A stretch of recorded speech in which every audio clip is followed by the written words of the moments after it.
So firstly, a bit of background on iXBRL. I'm conscious that some of you, or a lot of countries represented here today, would know a fair bit about iXBRL because you've obviously had it for various types of filings longer than us. I think that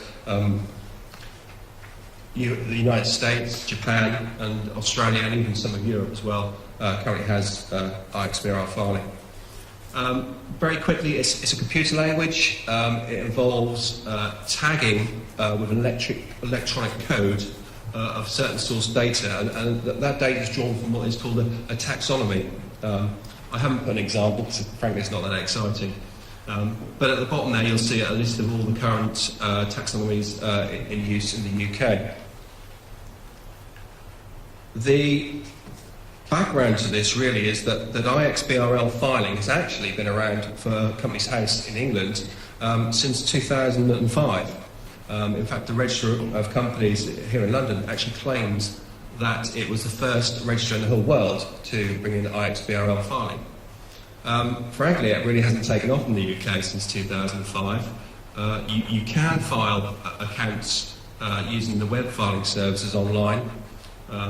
But all but the very simplest and small unaudited sets of accounts actually fit the criteria to do it. So it's very few are actually used. It's around 400,000 was the last annual count of how many sets of accounts are actually filed on that basis.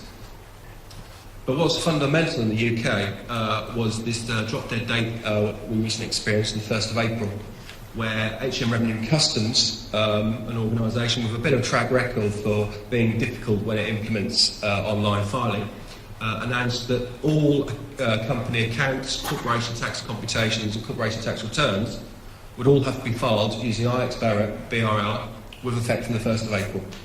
So no phased implementation, just straight from that immediate date. And they introduced it with what they call a minimum tagging, so 1,253 tags. The plan is for that to increase in the future to over 6,500. And the plan further down the line is that HM Revenue and Customs and Companies House are going to work very closely together to create a one single filing system.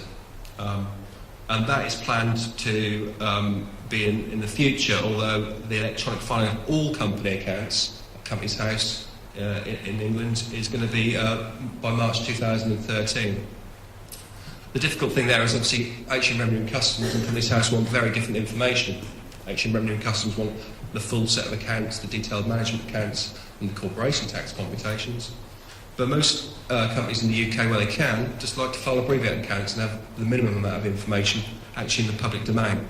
So whether there'll be a benefit to a single system for filing, who knows?